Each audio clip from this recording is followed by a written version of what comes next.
Hi everyone, welcome back. I hope you all had a great little break and a great lunch. So now we're starting with the mental health and well-being portion of this PD Day. During the Youth Summit hosted on May 5th, we gathered information from students about their experiences with the pandemic, with their schools, and how both affected their mental state and well-being. We as peers and as a community of students believe this information is important for teachers to hear, understand, and use to construct a plan to make the necessary changes. My name is Priya Myler. I'm a grade 12 student that goes to College Bellevue. Today I'm joined by Victoria Sangermano and Maddie Daley to share with you all the beneficial changes and adaptations we students have collected health in schools. We've decided to split up our information by grades, starting with Maddie, who will speak for grades K to 5, Victoria, who will speak for grades 6 to 9, and myself, who will be speaking for grades 10 to 12.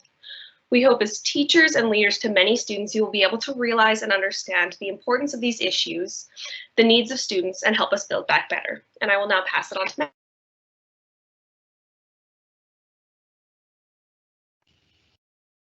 Good afternoon, everyone. So as Priya had mentioned briefly, my name is Maddie Daley, and I'm a grade 10 student at JH Bruns.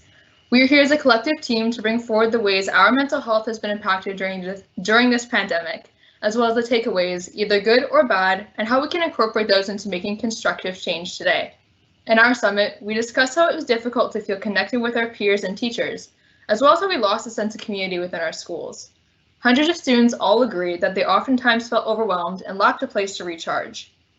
These components impact all grade levels, but when you're dealing with groups of children learning to socialize in the early stages of their lives, it impacts them that much more. As we are all learning in a socially distant manner, it has become evident that it's not just the older students suffering from the lack of a normal social setting. It's affecting the younger students just as much. They've expressed that they not only miss being able to hang out with their friends, but they also miss the feeling of being a part of a closer classroom community. All of these aspects have contributed to our youth feeling overwhelmed and lonely. The mental health of our youth is suffering, and now is the time to act.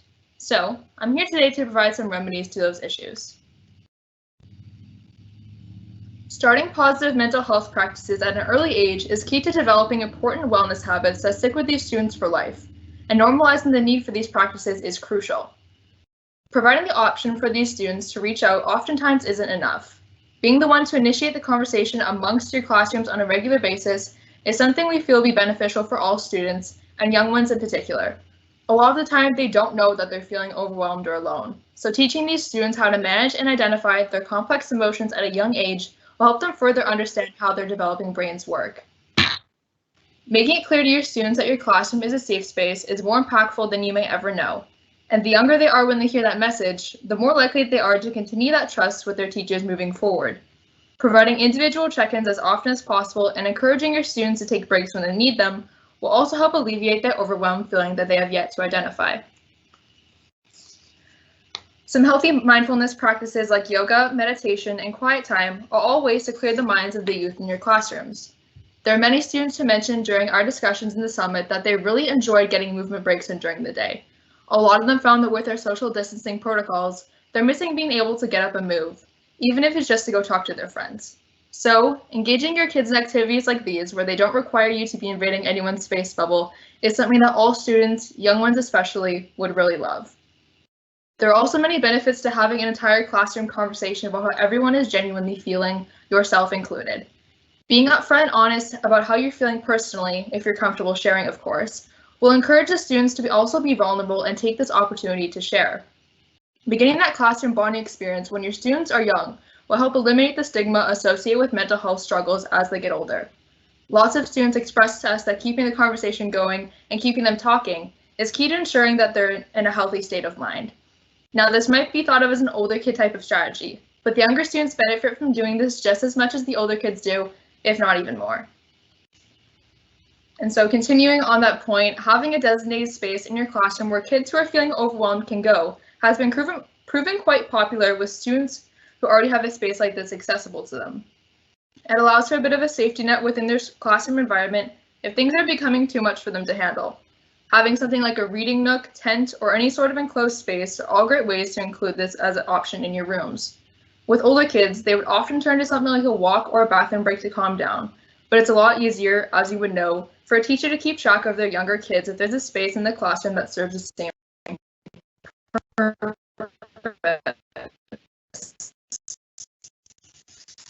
Now, this is a bit of a harder component to incorporate in our current situation, but there are ways to include something like this when we're virtual as well.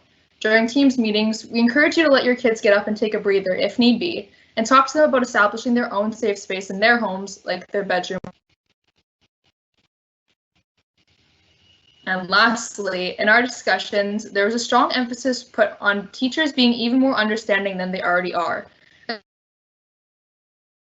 their school, regardless of their age. It's insanely important now more than ever to be giving these students extra time on assignments and extra love and support each and every day. At the end of the day, we know that you, as our educators, want to see everyone succeed. There will always be bumps in the road where things don't go the way any of us planned, but there are certainly ways to find the good in the struggle. That being said, these young students have expressed to us that they've started to learn how to value the little things in life, like going for playdates or sleepovers at their friends' houses, or dinner at their grandma's on the weekend. There have been so many challenges thrown at the world of education during both this school year and last, and I'm hopeful that we're all ready to grow together, evolve together, and come back stronger together. Thank you. Now I'm going to pass it over to Victoria, who will be taking care of our grade 6 to 9 portion. Thanks so much for sharing that with us, Maddie. Those are all great points and very valuable suggestions to bring forth in the future. So as mentioned, my name is Victoria Sangermano, and I'm a grade 10 student at Collège Béliveau. I'm going to add on to what was said, but focusing mainly on the middle grades, which include grades 6 to 9, by providing solutions that schools can incorporate in the future in order to strengthen our community and maintain a positive state of mental health and well-being. So throughout the remote learning experience, students learned that it was most difficult to stay motivated and on task. Youth agreed that their mental health declined during the pandemic. This was due to added stress, anxiety, and the overall feeling of being overwhelmed by school and life outside of it. Students expressed their feelings of loneliness and isolation from friends and family by not having their support in crucial times like these when they were needed more than ever. Students concluded that it's much harder to learn new concepts online with the absence of personal connection that allows us to engage with teachers and classmates and ask questions. We learned how to build good habits, create stronger work ethics, and strategies to stay on task. COVID allows us to discover a lot more about ourselves in terms of a lot of things, but specifically mental health, by learning what works for us and what doesn't. However, most students said that they felt like there was an unnecessary amount of workload during the pandemic. You found it was, at the time, a lot to take in and made life much harder as you aren't at school doing a lot of this work. It took a large toll on students' stress and anxiety levels. Now, these factors have impacted all ages, but specifically the middle grades when you're floating between elementary school and high school. Times are already complicating and overwhelming, and when you bring in components impacting mental health on students, it makes it that much harder. That's why I'm here to touch on some possible solutions to support mental health for that middle age group, both inside and outside of our school community. First of all, in terms of homework, several students mentioned how excessive amounts of homework caused a lot of stress in their lives and strongly affected their mental health. Youth grades 6 to 9 also said how going forward, there should be better communication between teachers about assigning tests or projects to avoid having everything at once, as it can be quite overwhelming. A possible solution to this is going over the importance of time management and offering strategies to cope with it in hopes of reducing or eliminating the after-school workload with students. Exploring mental health and well-being. Second of all, as Maddie stated, providing the option for youth to reach out for help is not enough. Teachers should value the importance of their students' performance in school, and that is largely based on their well-being. We need to normalize and educate youth on this important subject starting at an early age. However, even in middle school, it's never too late to encourage and reinforce good habits that promote a positive mental well-being, such as exercise, healthy food consumption, drinking water, and proper amounts of sleep, to name a few. Grades 6 to 9 also highlighted the importance of not only youth being educated on this topic, but also teachers. And you may be thinking, teachers, they know this stuff, but even teachers need reminders sometimes. Exploring and learning more about mental health and understanding what their students are going through is beneficial to better help their classroom. To add on to this, a middle school class stated that their biggest concern was a feeling of fear and loneliness. Various schools agreed that teachers should talk more often with students on a regular basis to ask how they're doing and feeling. Having adults available to talk all times during the day or whenever is needed isn't a bad idea, such as during lunch, a break, or even while the teacher is teaching the rest of the class. Providing personal check-ins are especially beneficial if teachers begin to notice students showing possible signs of encountering stress, anxiety, depression, or other kinds of struggles.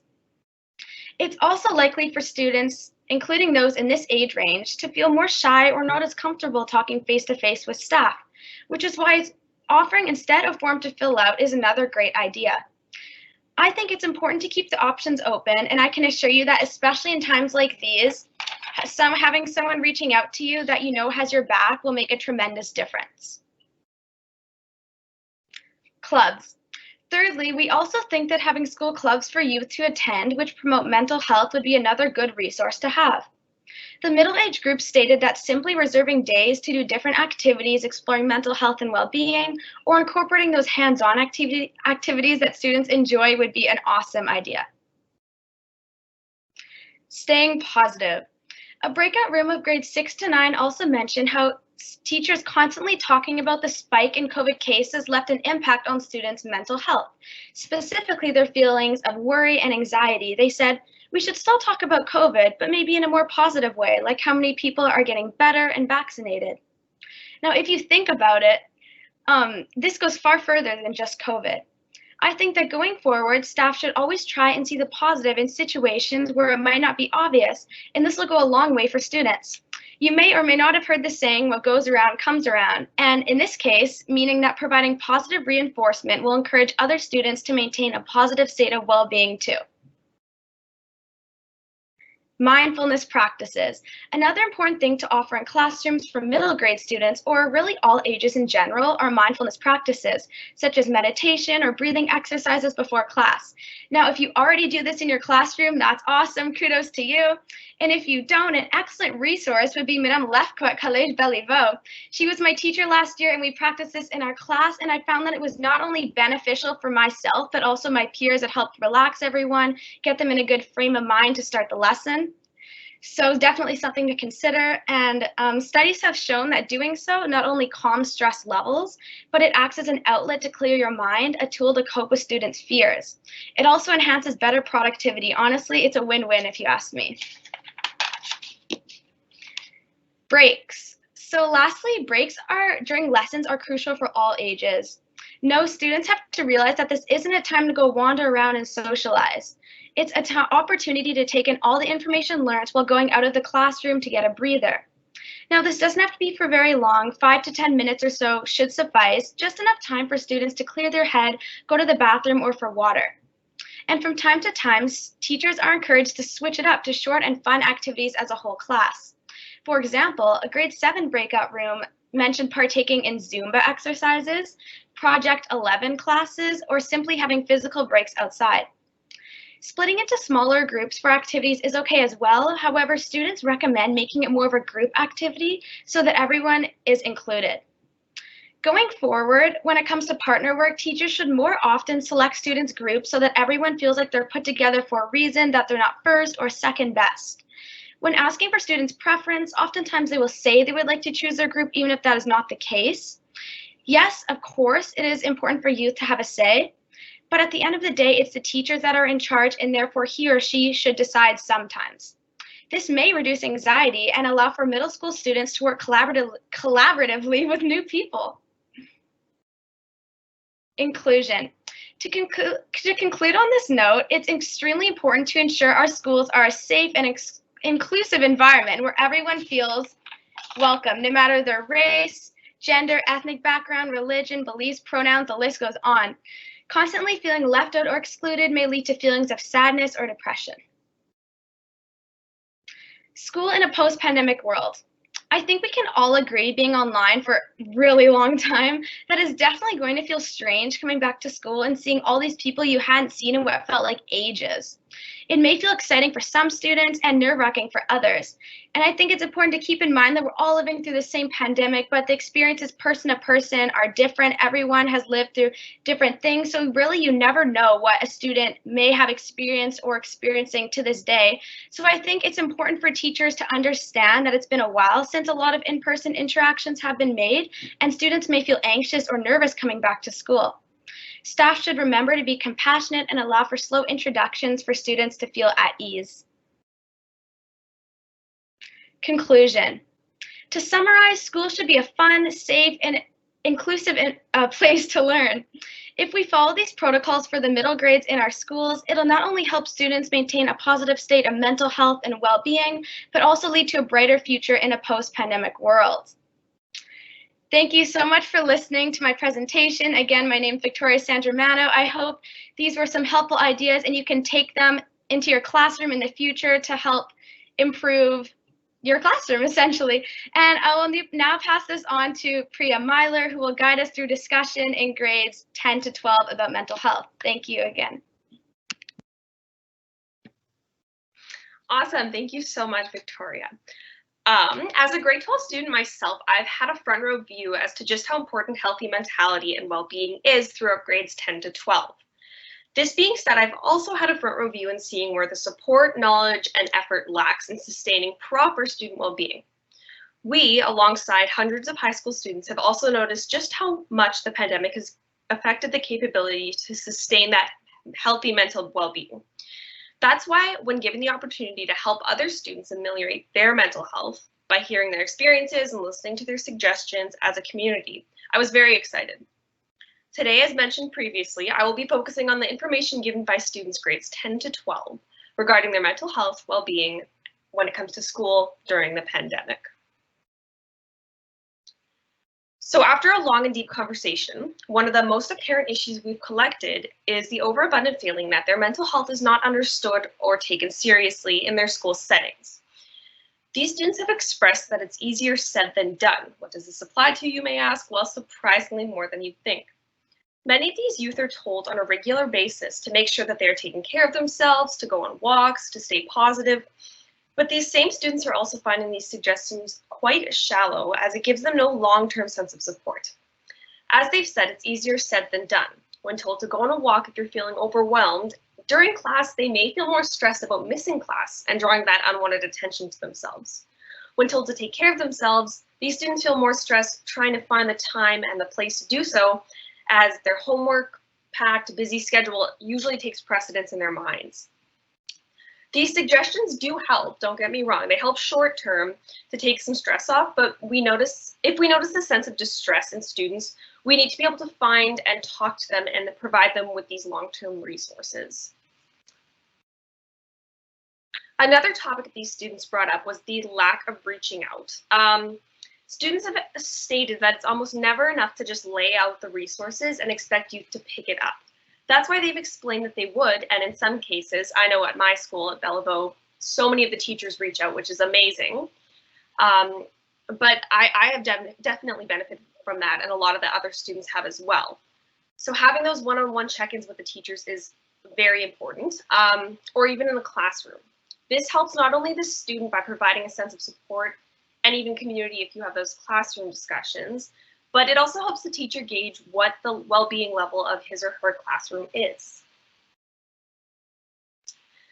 Having the sense of community between classmates can also come from another demand from students, which is to have those discussions about mental health. What is it? Where does it come from? And most importantly, what can we do to better that mental health? As we've seen, mental health grows with each child. That is why it's so important to have those conversations if not every year, every month, every week, just way more often than it's being had. Trust me, as much as us students can be pretty quiet when it comes to like the Zoom meetings, and sometimes we don't really participate in class, if you just give us that chance to maybe talk about the mental health and well-being, I know a lot of students, especially I saw during the summit, will speak up and they will feed off of each other and have that conversation. Having this sense of community is a beneficial strategy for some students when it comes to mental health, but there are times when they may need to breathe and reset alone. This leads on to our next popular need for students, a safe space. To many schools, this safe space isn't hard to find, as it's usually a classroom or a guidance counselor's office. The main concern raised was the inconvenience that's brought up trying to make it to this safe space. Many students agree that they feel the overwhelming need for an explanation, a reason, or an excuse to have a little pause from the class. These same students agree that this should not be the case. They believe, as do many, this safe space needs to be seen as a mental pause, a mental refresher that is accessible without question or fear of drawing unwanted attention, kind of like we mentioned before, or fear of missing class and not having that support from the teacher. Following, students agreed it would be not only smart, but very well needed to have a counselor or a designated safe adult to go with this safe space. Just like these students may not feel comfortable speaking openly about their mental health with peers, they may feel the same way with their everyday teachers. That's why we need to be able to give our students that unquestioned accessibility to not only a safe space, but the safe adult or person always accompanying it. That means always having someone that these students can go and talk to. Many times in classroom discussions, we notice students feed off of each other. One will start the conversation, and the other will respond, and so on. That's why we've come up with the solution of starting clubs, as Victoria has mentioned, promoting positive mental health and well-being. As I mentioned for older grades, it might be easier for them to start those clubs. The younger kids may see that they have this club going on, and it may kind of encourage those younger kids to join. Creating a club with clubs such as this is a simple resource where students themselves can support one another while creating an inclusive environment and community, an important aspect to have in any high school. Students have expressed that they could see these clubs taking place at lunch and organizing special activities such as days or events promoting mental health, little activities for the classrooms to do together, for not only themselves, but also for the whole school. All in all, mental health is something that cannot be ignored or got unnoticed, especially in high school and in youth who are growing up. We need these changes as students and teachers to build our community and create a sense of support. It's changes like these that will create a future for youth where they can feel comfort in knowing that their mental health and well-being is a priority. So we kindly ask you to reflect. How many of you have seen the mental health of your students suffer in the past year? How many of you have noticed changes as to how they act or convey themselves because of this? And how are you going to incorporate these needs in your classroom to better the well-being of your students? On behalf of the Mental Health and Wellbeing Group, we want to thank you for your time and look forward to seeing how you incorporate this into your classroom.